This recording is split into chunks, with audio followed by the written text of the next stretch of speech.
자, 옴부즈만 제도에 대한 것인데,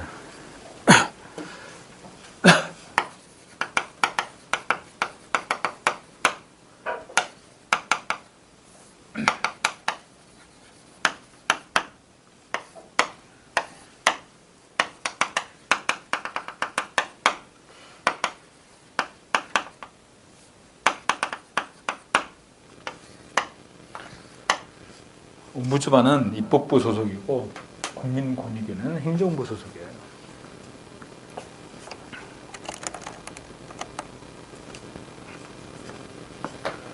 그 다음 옴부즈만은 헌법에 설치된 기관입니다. 옴부즈만은.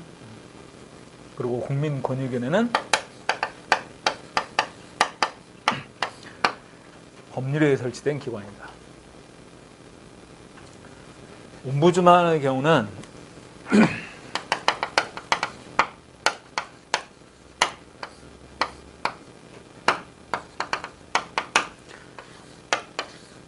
일반적으로 이제 신청에 의해서 이제 조사가 이루어지는데 직권 조사도 가능해요. 옴부즈만에서는 직권 조사도 가능하다. 그런데 국민권익위원회는 신청에 의해서만 조사가 이루어지는 겁니다. 국민권익위원회는 이 옴부즈만이 등장하는 배경이 뭐냐면 여러분들 위법 부당한 처분으로 인해서 우리의 권익이 침해당했습니다. 그럼 그걸 구제받기 위해서 행정구제제도를 통해 소송을 제기하겠지? 소송을. 근데 행정소송을 제기하면 여러분들 아시다시피 굉장히 많은 시간과 또 비용이 부담돼야 돼요. 보통 뭐 행정소송이 한번 제기되면 1심 판결이 나올 때까지 보통 1년 이상 걸리는데 그렇잖아요. 그래서 그런 그 많은 시간과 또 비용 문제 이런 것들이 제기되는데 그러한 것들을 좀 더 신속하게 또 적은 비용으로 빨리 해결할 수 있는 방법이 없을까 해서 나온 제도가 옴부즈만입니다. 오케이? 옴부즈만. 방금 얘기했던 것처럼 위법 부당한 그러한 처분으로 인해서 권익을 침해당했다 그러면 그것을 신청해서 조사를 하게 됩니다. 오케이? 그래서 실제로 그 위법 부당한 처분으로 인해서 권익을 침해당한 이런 경우에 그 조사를 통해서 그 처분을 행한 기관에 대해서 시정 권고를 하는 거죠. 시정 권고를. 위법 부당한 처분에 대해서 그걸 무효로 하거나 취소할 수는 없습니다. 아셨어요? 단지 시정 권고를 하는 거예요. 권고하는 거니까 거기에 응하지 않을 수도 있겠죠. 그죠? 위법 부당한 처분에 대해서 무효로 하거나 취소할 수는 없다. 아셨어? 그럼 어떻든 입법부에 속해 있는 헌법에 의해 설치된 기관인 이 옴부즈만 제도, 흔히 이것을 행정감찰관이라고 표현합니다.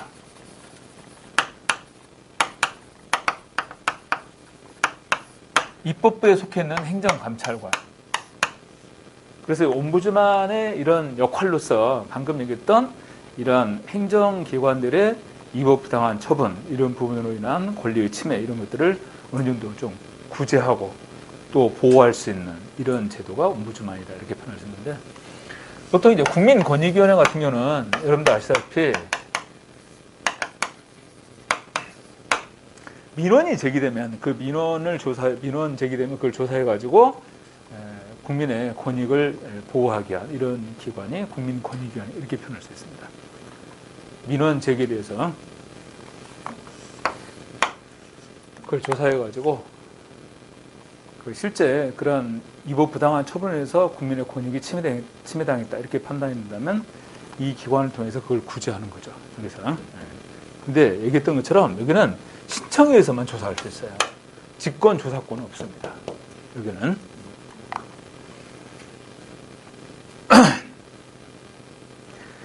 자, 8번 문제 보세요. 8번 문제. 옴부즈만 제도에 관한 설명에서 옳지 않은 거 1번. 국민의 이익을 보호하려는 취지에서 1809년도 스웨덴에서 시작된 행정감찰관 제도. 옴부즈만 뭐라고 표현했어? 행정감찰관입니다. 오케이? 그러니까 행정기관에 대한 감찰의 역할이라고 볼 수 있죠. 옴부즈만이 처음 시작된 곳이 스웨덴입니다. 오케이? 스웨덴에서 또 하나 그 처음 시작된 제도가 있는데 그게 뭐냐면 자본예산. 자본예산도 스웨덴에서부터 시작이 됩니다. 자본예산 제도.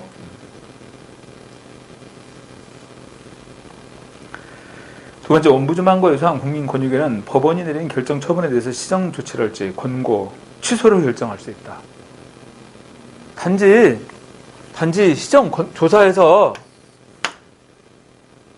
위법 부당한 처분을 해서 권익을 침해당했다라고 판단이 되면 그걸 시정 권고를 하는 거예요. 권고를 하는 거니까 그 권고에 응하지 않을 수도 있는 거잖아요. 또한 그러니까 흔히 이렇게 얘기해요. 옴부즈만을 이빨 빠진 개다 이렇게 표현합니다. 그러니까 막 짖기만 하지 물 수 없다는 얘기예요. 실질적으로. 그러니까 그런 위법 부당한 처분에 대해서 그걸 제재하거나 또는 취소하거나 이런 실질적 권한은 주어지지 않았다 이런 얘기입니다. 옴부즈만이라는 것이. 그래서 2번에 나와 있는 것처럼 시정 조치, 권고, 취소를 결정한다 이렇게 표현하는데 취소할 수 없어요. 무효로 할 수도 없고. 오케이? 그다음 3번 옴부즈만은 기능적으로 자율적이고 입법부 행정으로부터 독립되어 있다. 맞습니다. 4번 독립적 주의를 가진 사람이 조사를 통해서 시정을 촉구하거나 건의함으로써 국민의 권리를 구제하는 것이다. 여기는 입법부에 소속되어 있지만 이 옴부즈만인 행정감찰관의 역할은 지금 여기 표현한 것이 독립적 주의를 가진 사람입니다. 독립적 주의예요. 그래서 지금 여기 신청이나 또는 직권에 의한 조사를 하는 이런 역할이라고 했어요. 신청에 의해서 또는 직권으로 조사를 한다는 거죠. 그래서 시정을 촉구하거나 건의함으로써 국민의 권리를 구제하는 것이다. 그러니까 직권으로 조사를 할 수 있는 것은 이제 언론 같은 걸 통해서 이제 나오는 기사 내용 있잖아요. 그러니까 그런 것들을 확인해가지고 직권 조사하기도 합니다. 자, 8번에서 거리가 있는 건 몇 번? 응? 2번이 틀렸어요. 무효로 하거나 취소할 수는 없다. 자, 그 다음에 9번 문제도 보면 9번 문제 옴부즈만 제도의 일반적인 특징에 대한 설명에서 옳지 않은 거 1번 옴부즈만은 비교적 임기가 짧고 임기 보장이 엄격하게 적용되지 않는다. 여러분들 앞에서도 지금 8번 문제에서도 나왔죠? 거기 4번에 보면 독립적 지위를 가진 사람이잖아. 옴부즈만은. 그리고 3번에 나오는 것처럼 기능적으로 자율적이고 입법부 행정으로 독립되어 있어요. 그리고 임기가 보장되어 있습니다. 옴부즈만은. 그래서 9번 문제에서 1번에 나오는 것처럼 임기가 짧고 임기 보장이 엄격하게 적용되지 않는다. 잘못 표현된 겁니다. 물론 나라들마다 임기는 약간씩 차이가 있어요. 임기에 있어서. 근데 평균적으로 보면 한 4년에서 5년 정도 임기예요. 임기를 보면. 그리고 임기 보장이 엄격하게 이루어지게 됩니다. 두 번째, 옴부즈만에게 민원을 신청할 수 있는 사안은 행정관리 불법행위와 부당행위를 포함하고 있다. 그러니까 불법행위만이 아니라 부당행위도 여기서 말하는 그 민원을 신청할 수 있는 사안, 다시 말해 조사 대상이 되는 것들이에요. 불법행위나 부당행위까지. 그러니까 합법성에 관한 것만이 아니라 합법적성에 관한 것도 조사 대상이 될 수 있습니다. 3번, 옴부즈만은 행정기관의 결정에 대해서 직접 취소, 변경할 수 있는 권한을 갖지는 않는다. 그럼 옴부즈만이 행사할 수 있는 권한은 뭐라는 얘기야? 시정 권고만 할 수 있는 거예요. 시정 권고. 근데 시정 권고를 했는데 그 시정 권고에 응하지 않았어요. 행정기관이. 그러면 이제 어떤 방식을 취하냐면 시정 권고에 응하지 않으면 그것을 의회에 보고를 해요. 그럼 의회가 다음에 뭐 국정감사를 나간다랄지 또는 뭐 국정조사가 이루어진다랄지 그럴 때 요 사안에 대해서 이제 또 감사를 하거나 이렇게 할 수 있겠죠. 그죠? 그 다음 4번 업무 처리에 있어 절차사항의 제약이 크지 않아서 옴부즈만에 대한 시민들의 접근이 용이하다는 겁니다. 시민들이 쉽게 이 옴부즈만에게 여러 위법 부당한 처분에 대해서 이렇게 조사해달라 신청할 수 있다는 거죠. 응?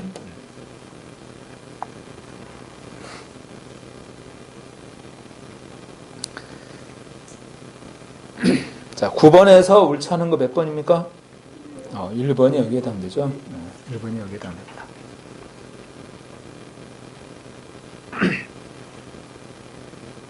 옴부즈만 제도는 행정 내부 통제 한계를 보완하기 위한 제도에 해당한다. OX. 행정 내부 통제 한계를 보완하기 위한 제도에 해당한다. X예요. 무슨 말이냐면 좀 전에 언급했던 것처럼 이 옴부즈만 제도가 도입되는 가장 중요한 것은 뭐냐면 사법 통제 한계예요. 무슨 말이냐? 행정 소송을 통해 구제를 받고자 하는 것이죠. 근데 그 행정 소송 절차를 거치다 보면 너무나 많은 시간과 비용이 들어간다는 얘기야. 또한 그 피해에 대한 구제가 이루어졌지만 이렇게 많은 시간과 비용이 들어가게 되면 실질적으로 구제가 이루어지기 어렵죠. 그래서 옴부즈만 제도의 그 등장 배경은 사법 통제 한계를 보완하고자 하는 것입니다. 오케이? 행정 내부 통제 한계를 보완한다. 그런 얘기가 아니야. 혼동하면 안 돼요. 사법 통제 한계를 보완하게 한 것. 옴부즈만. 그리고 요 두 가지 내용 비교해 둡니다. 옴부즈만하고 국민권익위원회.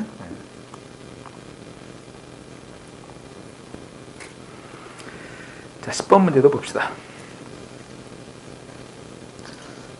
옴부즈만 제도의 설명으로서 옳은 것만을 모두 고르면 기억해서 옴부즈만 제도는 설치 주체에 따라서 의회 소속형하고 행정기관 소속형으로 구분이 됩니다.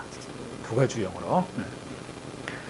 니은 옴부즈만 제도는 정부의 행정활동이 비약적인 증대에 따른 시민의 권리 침해 가능성에 대해서 충분한 구제 제도를 두기 위해서 핀란드에 최초로 도입됐다. 근데 앞에 나왔던 것처럼 스웨덴에서 처음 시작된 거예요. 이 제도 자체가. 디귿. 옴부즈만은 행정의 합법성만이 아니라 합목적성 여부도 다룰 수가 있다. 맞죠?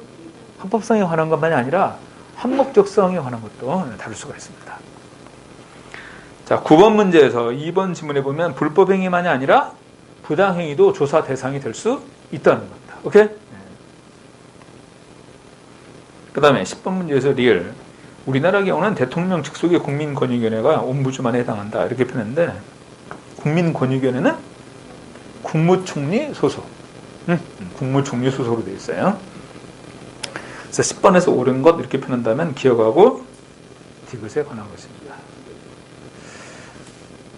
지금 행정 책임하고 행정 통제를 중심으로 해서 여러분들 그 행정 관리론 파트 이거 설명이 되는데 가장 포인트는 행정 통제에 관한 것이고 행정 통제에서도 가장 시험에 출제 빈도가 높은 것은 옴부즈만에 관한 거예요. 옴부즈만에 관한 겁니다. 그래서 이 내용은 좀 확인해 둘 필요가 있겠다.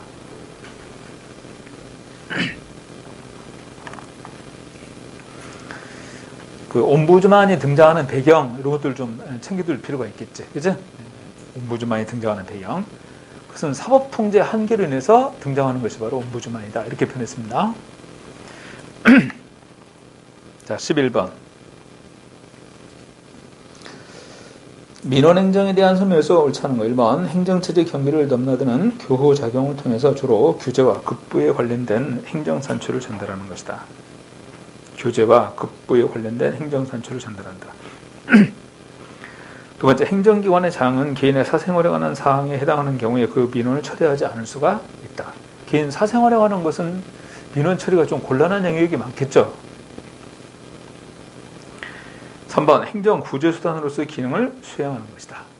여러분들, 민원행정과 같은 경우 민원을 처리하는 것은 행정구제수단으로도 볼 수 있는 거잖아요.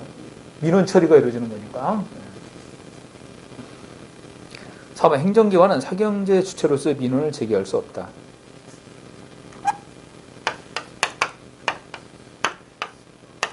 A라는 자치단체하고 B라는 자치단체가 계약을 체결합니다.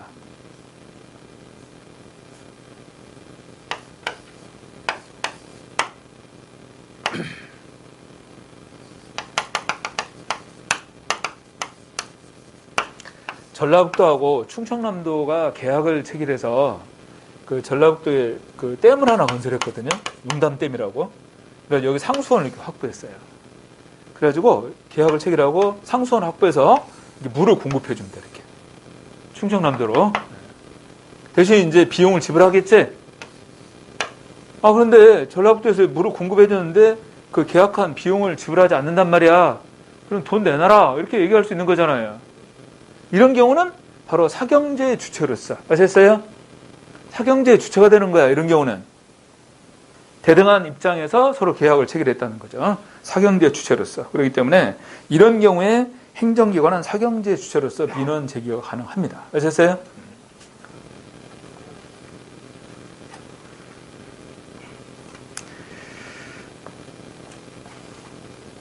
구축 민원 처리는 접수일로부터 1번 30일 이내에, 2번 60일 이내에, 3번 90일 이내에. 며칠? 30일, 60일, 90일. 응? 머리를 잘 굴려보세요.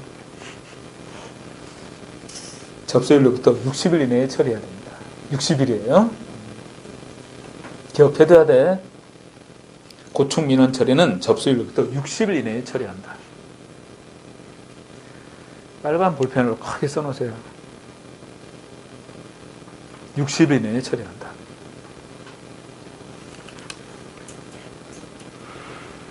(11번에서) 옳지 않은 건 몇 번? 4번입니다. 행정기관도 예를 들어서 뭐 기업하고 계약을 체결하거나 아니면 이렇게 자치단체들끼리 계약을 체결하거나, 그런데 사경제 주체로서 이렇게 계약을 체결할 수 있는 거죠. 그죠? 예. 비용을 지불하고 이렇게 상수원을 이렇게 확보하고 이런 경우에. 예. 자, 12번 볼까요? 다음 민원에 대한 설명에서 옳지 않은 거 이렇게 나왔는데 1번 복합민원은 5세대 이상의 공동이해와 관련해서 5명 이상의 연명으로 제출하는 민원. 5세대 이상의 공동이해와 관련해서 5명 이상의 연명으로 제출하는 민원, 이것은 다수인 관련 민원 이렇게 표현해요. 다수인 관련 민원. 다수인 관련 민원.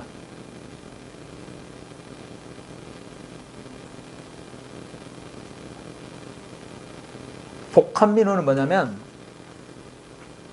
하나의 민원 목적 실현을 위해서 여러 기관의 인허가와 협의를 거치는 민원. 하나의 민원 목적 실현을 위해서 여러 기관의 인허가와 협의를 거쳐서 처리하는 민원. 복합 민원.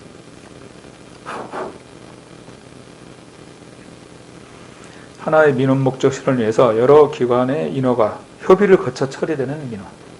복합 민원. 다수인 관련 민원하고 복합 민원 구분해야 됩니다.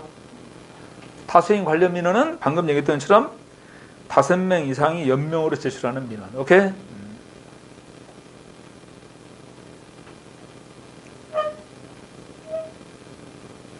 지금은 여러분들 산 꼴짜기도 전부 다 전기가 공급돼 있잖아요.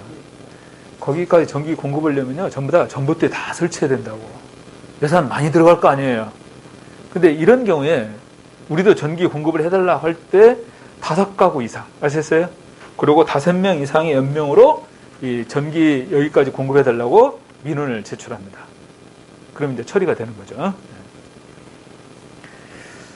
두 번째, 고충민원은 행정기관 등이 위법부당하거나 소극적인 처분, 불합리한 행정제도로 인해서 국민의 권리를 침해하거나 국민에게 불편 또는 부담을 주는 사항에 관한 민원, 고충민원. 그 다음에 3번, 질의민원에 관한 것은 법령, 제도, 절차 등 행정 업무에 관해서 행정기관의 설명이나 해석을 요구하는 민원. 이제 질의가 이루어지는 거죠. 건의민원은 행정제도 운영의 개선을 요구하는 민원. 자, 12번은 1번입니다.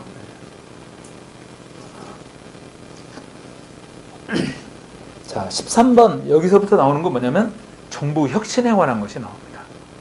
개혁, 이걸 말하는 거죠. 정부 개혁, 정부 혁신, 개혁을 표현하는 거야. 13번, 정부 혁신의 일반적인 특징으로서 옳지 않은 거. 여러분들 지금 문재인 정부 들어가지고 검찰 개혁 계속 추진해 왔죠? 그걸 한번 이해를 해보세요. 그러면 이 문제하고 연관이 됩니다. 검찰 개혁이 일종의 여기서 말하는 정부의 혁신이고 개혁이니까. 자, 정부 혁신의 일반적인 특징을 옳지 않은 거 1번. 행정을 인위적, 의식적, 계획적으로 변화시키려는 것이기 때문에 개혁 주도자에 의해서 계획적이고 전략적으로 추진돼야 한다. 그렇죠? 그래서 이제 로드맵을 만들거나 또는 어떤 방향으로 개혁을 추진하겠다 이런 것들이 나와 있어야겠죠. 두 번째, 조직 관리의 기술적인 속성과 함께 권력 투쟁, 타협, 설득이 병행되는 정치, 사회 심적 과정으로 행정 내부에서만 이루어지는 게 아니라 행정 외부의 정치 세력들과 상호 연결돼 있다. 다분히 그렇죠. 이 검찰 개혁이 추진되는 과정에서 그런 것들이 아주 적나라하게 드러났잖아요. 그죠? 특히 여기서 행정 외부의 정치 세력이라고 한다면 정당들이겠지. 정당들. 3번, 반드시 의도한 결과만을 초래하는 것이 아니라 의도하지 않은 결과를 초래할 수도 있고, 여러분들 그 검찰 개혁하는 과정에서 정말 의도하지 않은 그런 저항 얼마나 컸어요. 조국 대표적인 예 아닙니까? 전혀 의도하지 않은 그런 결과를 초래할 수 있다는 얘기예요. 응? 그 개혁의 저항에 부딪히는 거죠. 더군다나 검찰 같은 경우는 얼마나 그 저항이 크겠습니까? 한번 생각해 보세요. 자기네들 기득권이 있는데, 응? 그 기득권이 깨진다고 생각해요. 이렇게 의도하지 않은 결과를 초래할 수도 있고 부작용, 저항, 나아가 개혁의 실패까지도 나타날 수 있다는 얘기입니다. 응? 4번, 생태적 속성을 지닌 비연속적 과정으로 새로운 개혁 조치들이 개혁 집단에서 주도되어서 집행되는 제도로서 정착되기 위해서는 단기 집약적인 노력이 필요하다. 여러분들, 이건 비연속적이 아니라 연속적으로 진행돼야 되는 거 아니겠어요? 그리고 단기 집약적인 노력이 이루어지는 게 아니에요. 장기적인 관점에서 추진돼야 되는 것이지. 그죠? 정부 혁신, 개혁이라고 하는 것은 생태적 속성을 지닌 연속적 과정으로 진행돼야 된다. 그리고 장기적인 노력이 필요한 거예요. 4번이 거리가 있습니다. 그래서는 여러분들 정부 혁신, 행정 개혁, 방금 얘기했던 그 검찰 개혁 이런 예를 연결시켜서 이해하면 됩니다. 자, 14번. 행정개혁의 접근 방법에 관한 설명에서 옳은 것입니다. 행정개혁의 접근 방법 1번 구조적 접근 방법은 여러분들 구조적 접근이라고 하는 것은 조직 구조의 개편을 도모하는 것이겠지? 조직 구조의 개편 구조적 접근입니다. 1번에 행태과학의 지식과 기법을 활용하는 것은 행태적 접근에 관한 거 아니겠어? 조직 구성원들의 행태 변화를 도모하는 것이란 말이야. 그럼 여러분들 이러한 행태적 접근의 대표적인 방법, 행태적 접근이 이루어지는 행태적 관점의 조직 개혁 뭐가 있었어요? 기억나십니까? OD. 그리고 이와 같은 조직 구성원의 행태 변화를 도모하는 대표적인 훈련 기법이 뭐가 있다? 감수성 훈련 이런 것들이 있었어요. 2번 과정적 접근 방법이 관심을 갖는 개혁 대상은 분권화의 수준 개선과 조직의 기능에 관한 것이다. 여러분들 분권화의 수준, 분권화, 대표적인 조직 구조 개편에 관한 것이잖아. 이것은 구조적 접근에서 나오는 내용이에요. 분권화의 수준 개선과 조직의 기능 이런 부분들은 3번 과정적 접근 방법은 바람직한 문화 변동을 추진한다. 문화 변동하고 연관되는 것은 문화적 접근입니다. 문화적 접근.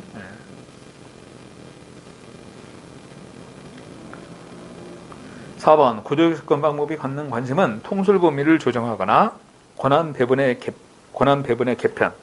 그 다음에 2번에 나와 있는 조직의 분권화 이런 것들은 전부 다 구조적 접근 방법이 갖는 그런 관심 영역들입니다.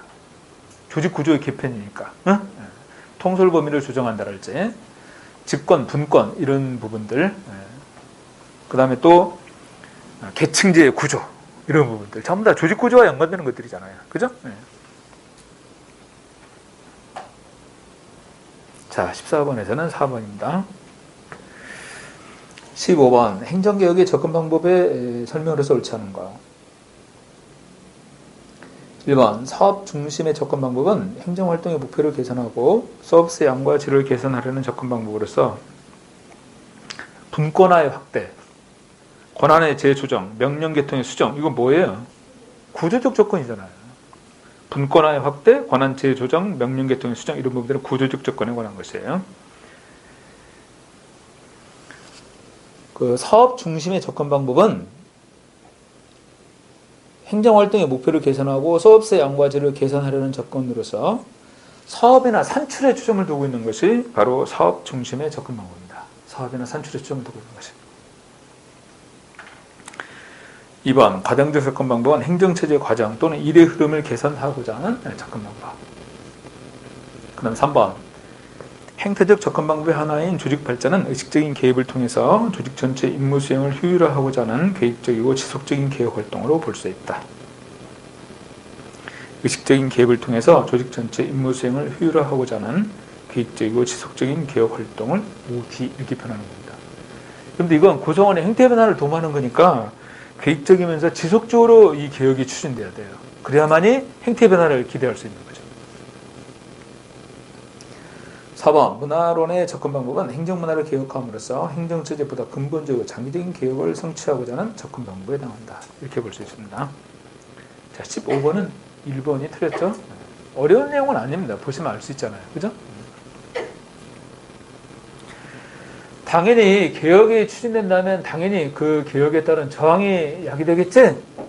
저항이. 그러면 그 저항을 극복해야 될 거란 말이야. 그래야 개혁이 성공을 거둘 수 있잖아요. 만약 저항을 극복하지 못하면 개혁이 좌절될 거라는 거예요.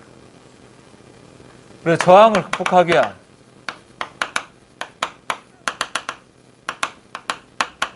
이 저항을 극복하기 위한 방법이 첫 번째가 뭐가 있느냐?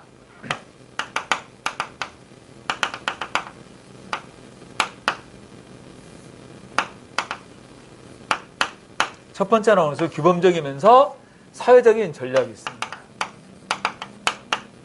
규범적이면서 사회적 전략이 있는 거야. 첫 번째가.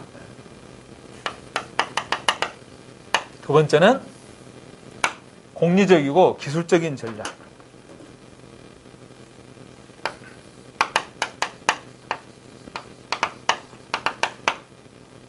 공적이면서 기술적인 전략. 세 번째, 강제적 전략. 이렇게 세 가지.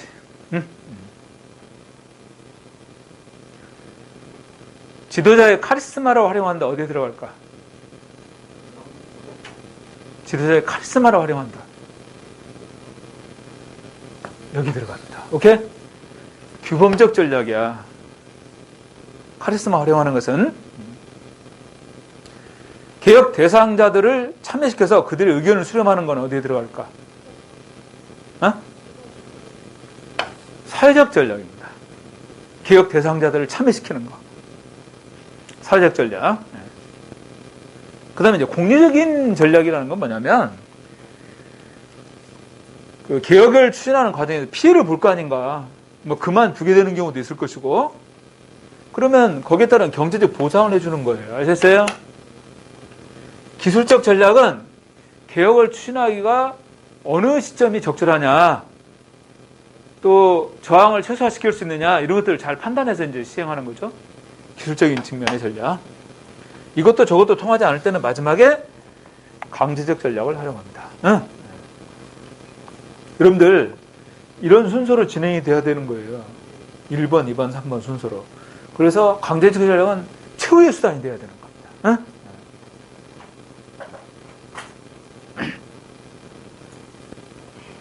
자, 이게 16번 보니까 행정개혁에 대한 저항을 극복하는 방법에 관한 설명에서 옳지 않은 거. 1번. 강제적인 방법은 저항을 근본적으로 해결하기보다는 단기적으로 또는 피상적으로 해결하는 방법으로서 장래에 더 큰 저항을 야기할 위험이 있다. 맞죠? 두 번째, 공적 기술적 방법에는 개혁의 시기 조정, 경제적 손실에 대한 보상, 개혁이 가져오는 가치와 개인적 이득의 실종 등이 있다. 3번, 규범적 사회적 방법에는 개혁 지도자의 신망을 개선하거나 또 의사전달과 참여를 원활하게 하거나 또 사명감을 구체시키고 자존적인 욕구의 충족 등이 바로 규범적 사회적 방법에 해당한다. 맞죠? 4번, 저항을 가장 근본적으로 해결할 수 있는 것은 규범적 사회적 전략이에요. 오케이? 가장 근본적인 그 저항의 극복 전략을. 규범적 사회적 전략입니다. 그래서 4번이 틀렸어. 응? 4번이 틀렸어요.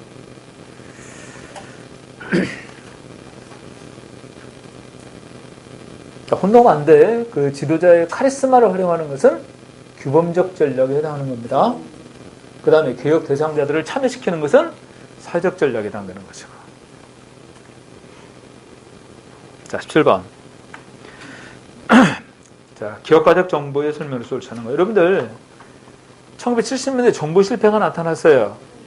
그러면 1980년대로 넘어오게 되면 그 정부 실패에 대한 개혁을 추진하게 되죠. 그래서 등장하는 것이 뭐였습니까? 신공공관리론이었어요. 그 신공공관리론의 바탕을 둔 모델이 기업가적 정보입니다. 오케이? 신공공관리론의 바탕을 둔 기업의 모델이 바로 기업가적 정보죠. 그래서 정부를 기업처럼, 정보 내 관료는 마치 기업가와 같이, 이게 기업가적 정보의 특징입니다.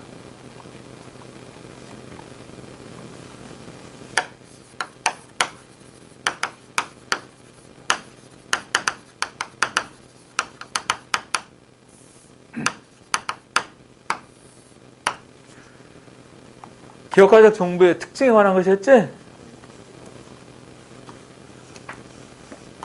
지역사회 중심. 아셨어요? 지역사회 중심. 그 다음에 분권적 정부죠? 그 다음에 사전 예측과 예방. 사전 예측과 예방. 방은 뭐야, 그러면? 방향 잡기에 관한 거야. 스티어링. 이걸 뭐라고 표현하냐면, 총매적 정보라고 표현해요. 방향 잡기. 임은 뭐예요? 임무지향. 임무지향.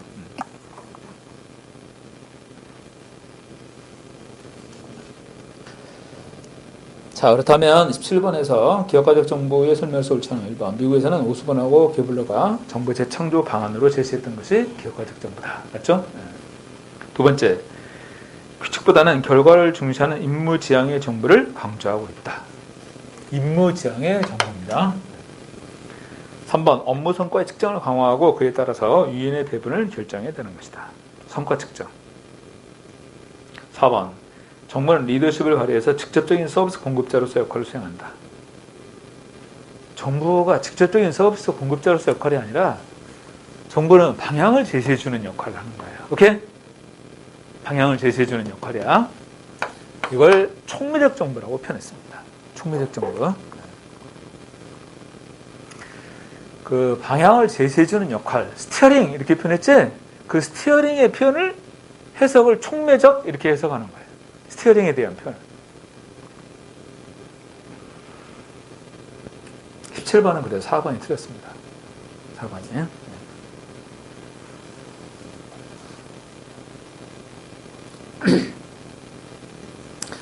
직접적인 서비스 공급자로서 역할을 수행한다. 이렇게 표현했던 것은 1930년대 이후 현대 행정국가에서 나오는 특징이에요. 그때는 정부가 정책을 결정하고 결정된 정책에 기반을 두고 서비스 직접 생산 공급했습니다. 그러다 보니까 행정부 역할 기능이 계속 확대되었잖아요. 자, 17번의 정답은 4번. 자, 18번.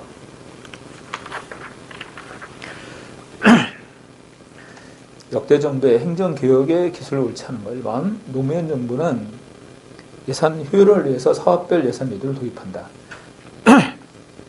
예산 효율을 위해서. 2번. 김영삼 행정부는 지방 분권화를 위해서 내무부의 지방 통제 기능을 축소했고, 여러분들 이 지방자치가 본격적으로 실시되는 것은 바로 김영삼 정부부터입니다. 이때 이제 시장도 이때 이제 단체장을 이때부터 이제 선거로 선출했거든요. 김영삼 정부에서 지방의 의원도 그렇고.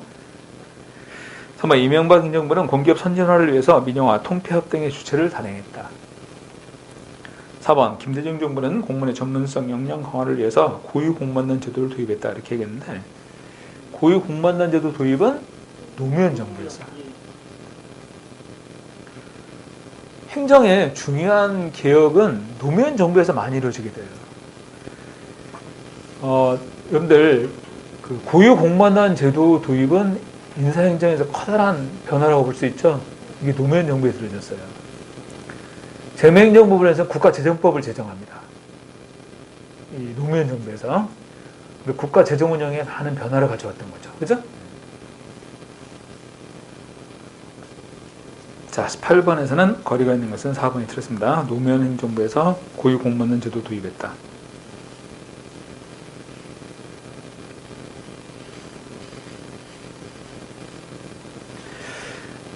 행정학적 관점에서 보면요, 진짜 노무현 정부에서 노력했던 게 굉장히 많아요. 여러분도 아시다시피 이 지방 분권이 이루어지기 시작하는 것도 노무현 정부에서 본격적으로 이루어졌잖아. 그래서 그 결과물이 뭐야? 세종시 건설 아니에요. 또 혁신도시도 건설하고. 그래, 노무현 정부 5년 동안 얼마나 많은 일을 했는데. 근데 제대로 평가를 못 받는 거지. 그리고 문재인 정부에서 노무현 정부에 추진했던 것들을 좀 결과를 완성을 좀 시킬 필요가 있지 않나, 이런 판단인데, 그게 생각대로 안 되는 모양이에요. 자, 19번 봅시다. 행정수업서와 관련된 설명으로서 보기에서 옳은 것만을 모두 골라라. 자, 기억에서 행정수업서 가운데 민원행정은 전달적 행정이고 정적 관심의 영역에 해당한다. 무슨 말이냐? 여러분들, 시민들의 민원, 주로 정치인들에게 많이 제기되죠? 그리고 이렇게 민원이 제기되면 정치인들은 이런 문제들을 해결하려고 또 노력을 해요. 그래서 예산을 확보한다랄지 이렇게 해가지고. 그래서 이런 민원 행정에 있어서는 정책 관심의 영역에 해당한다는 거예요. 정치인들의. 아셨어요? 그리고 여러분들 명절 때 되면 정치인들이 이 촉각은 민원인들이 원하는 거, 또 요구하는 게 뭔가, 여기에 초점을 두고 있잖아요. 그죠? 행정수업서는 시민들의 일상생활에 직결되는 민원 중심의 서비스 특징을 지니고 있다. 그 다음에 행정서비스는 중앙행정기관만이 아니라 지역에 설치된 특별 지방행정기관이랄지 지방자치단체에 의해서 제공되는 것이다. 꼭 중앙행정기관에 의해서만 제공되는 것이 아니고, 여기 여러분들 고용복지센터 있죠, 여기. 고용복지센터 있잖아, 바로 옆에. 고용노동부에서 여기다 설치한 거예요. 지금 코로나로 인해서 얼마나 일자리가 힘듭니까? 그렇다면 이제 고용노동부 중심으로 해가지고 이러한 특별 지방행정기관에서 이 지역 여건에 맞게끔 고용을 창출하거나 교육을 시키거나 이렇게 한단 말이에요. 특히 이제 여기는 또 SK 하이닉스 이것도 있으니까 그것과 연관된 교육 이런 것들을 통해서 그쪽에 취업시킨다랄지 이런 것도 유도하는 게 필요하겠지. 그죠? 그러나 리얼 행정서비스 품질에 대한 시민평가는 고객지향의 행정서비스 구현을 위한 개혁사업의 일환으로서 도입됐다. 여러분들 기억, 리은, 디귿, 리얼 다 맞습니다. 아셨어요? 다 맞는 표현들이에요. 그 리얼에 나왔는 행정서비스 품질에 대한 시민의 평가는 고객지향의 행정서비스 구현을 위한 개혁사업의 일환으로 도입된 것. 그래서 시민들이 직접 참여해서 이러한 평가를 합니다. 서비스에 대한 평가. 시민들의 참여를 통해서. 자, 19번은 정답의 4번입니다. 자, 20번. 정보화와 전자민주주의의 설명으로서 옳지 않은 것은 이렇게 나와 있습니다. 정보화와 전자민주주의. 1번, 전자민주주의의 부정적 측면으로서 전제주의가 나타날 수 있다. 여러분들 중국에서 안면 인식 기술이 많이 발달돼 있다고 그러잖아. 그래가지고, 예를 들어 마스크를 쓰고 있어도 CCTV에 찍히잖아요? 누군지 다 파악이 된다는 거죠. 그럼 중국의 모든 인민들에 대해서 다 통제할 수 있다는 거 아닙니까? 이러한 것들이 여기서 지금 얘기하는 뭐야? 전제주의의 수단이 될 수 있다는 거죠. 그죠? 그러니까 모든 인민들에 대한 적절한 통제가 가능한 거야. 이런 상황이 되면. 그렇잖아? 근데 이제 그러한 기술들이 홍콩이랄지 이런 데도 적용될 수 있는 거 아니겠어요? 그죠? 얼마든지.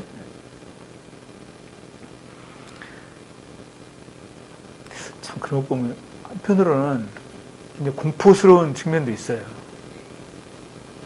내가 이렇게 이동하면 내 개인이 어떻게 오늘 이동하고 어떻게 활동했는가 다 알 수 있잖아.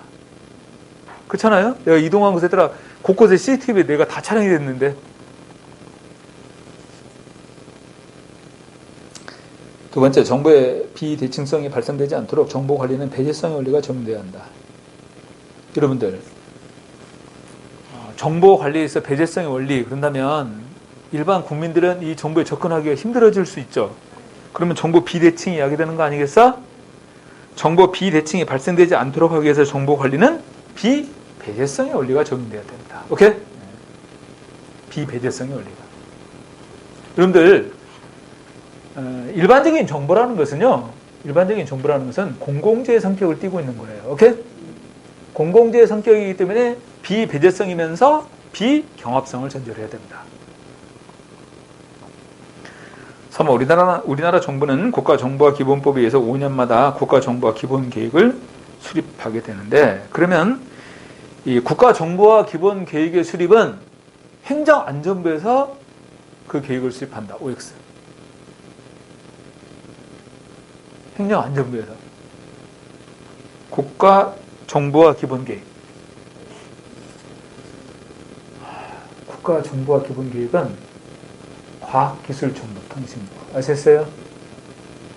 과학기술정보통신부야. 국가정보화 기본계획에 관한 것은.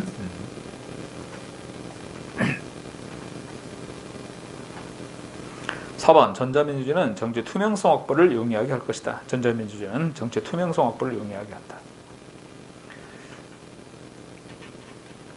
여러분들, 전자민주주의는 국민들이 쉽게 접근해서 정보를 취할 수 있고, 또 정보 공개를 요구할 수도 있고, 또 정보 공개를 요구하면 거기에 맞게 정보를 공개하고, 이런 여건이 갖춰진다면 이게 전자민주주의가 되겠죠. 그 대표적인 게 청와대 홈페이지에 누구나 청원할 수 있잖아? 여기에? 그래서 이 청원, 국민 청원에 있어서 20만 명 이상이 동의를 하면 거기에 대해 또 청와대가 답변을 하거나 필요한 정보도 공개하고 이렇게 할 수 있단 말이죠. 이런 게 여기서 지금 얘기하는 전자민주주의에 관한 거예요. 아셨어요? 누구나 이렇게 접근할 수 있고, 또 필요하면 정보 공개를 요구할 수도 있는 것이고, 또 20만 명 이상이 이 청원에 동의하게 되면 거기에 답변도 해야 되고, 바로 이런 것처럼. 전자민주주의는 정치의 투명성 확보를 용이하게 할 수 있다. 이런 얘기입니다. 오케이? 자, 20번에서 거리가 있는 것은 몇 번? 2번이 틀렸어요. 정보의 비대칭성이 발생되지 않도록 하기 위해서는 정보 관리가 비배제성의 원리를 바탕으로 해야 됩니다. 비배제성. 그리고 국가정보화 기본계획의 수립은 과학기술정보통신부라고 그랬어요. 혼동하면 안 됩니다. 과학기술정보통신부.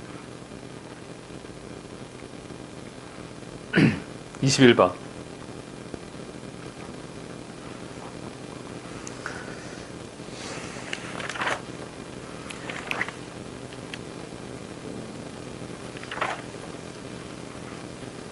그런데 21번은요, 26번 문제하고도 이렇게 연관이 돼요. 아까 21번은 26번하고도. 그 부분 여러분들 전자적 행정 서비스를 제공받는 집단에 대한 설명에서 옳은 거 이렇게 나왔는데, G2G 무슨 말이냐면 Government to Government 이런 표현입니다. 그 다음에 G2C 이렇게 표현한다면 Government to Citizen, 정부와 시민과의 관계. 그 다음에 G2B 그러면 Government to Business, 그러니까 정부와 기업과의 관계, 이렇게 이해될 수 있는 것들이거든요. 네.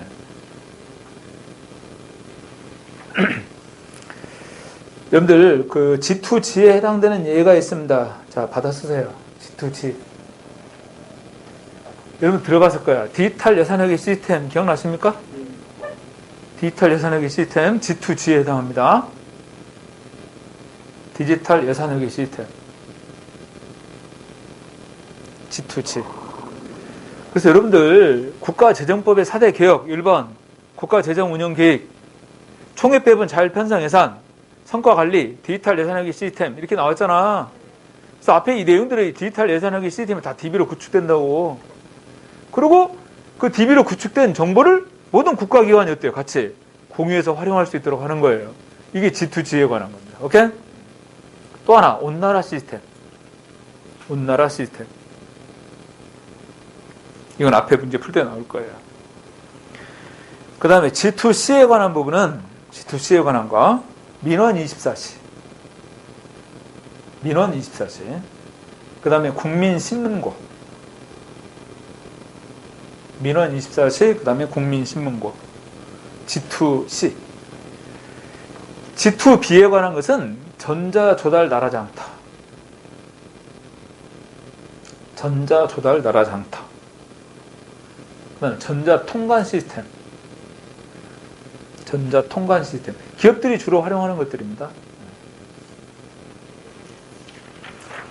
자, 그러면 21번에 보면 정보통신기술을 활용한 행정 개선의 사례로 옳지 않은 거. 1번 정부 서울청사 등의 스마트 워크센터를 설치해서 운영하고 있다. 두 번째, 민원 서비스를 통합적으로 제공하는 민원 24시를 도입했고, 3번 정부에 대한 불편사항의 제기, 국민 제안, 부패, 그 다음에 공익신고 등을 위해서 국민신문고를 도입했다. 국민신문고. 여러분들 민원 24시, 국민신문고 전부 다 G2C에 관한 것들이라고 그랬잖아. 그죠? 4번 공공기관의 공사, 용역, 물품 등의 발주 정보를 공개하고 조달 절차를 인터넷에 처리토록 온나라 시스템을 도입했다. 그런데 여러분들 이 공공기관의 공사, 용역, 물품 등의 발주 정보를 공개하고 조달 절차를 인터넷에 처리토록 하는 거 전자조달 나라장터. 응? 전자조달 나라장터. 이 온나라 시스템 있잖아요. 표준화된 행정 업무 처리 시스템. 표준화된 행정 업무 처리 시스템. 이게 온나라 시스템이에요. 표준화된 행정 업무 처리 시스템. 이 온나라 시스템이나 전자조달 나라장터. 온나라 시스템은 G2G죠. 전자조달 나라장터는 G2B에 관한 것들이에요. 자, 21번은 4번이 거리가 있습니다. 오케이? 자, 22번 다음 유엔에서 본 전자 거버넌스의 전자적 참여 형태가 진화하는 단계로 오른 것은 이 순서가 첫 번째가 전자정보화, 두 번째는 전자자문, 세 번째가 전자결정 이런 단계로. 1번이 정답입니다. 자, 그러면 잠깐 쉬었다가 23번 문제부터 풀 테니까요.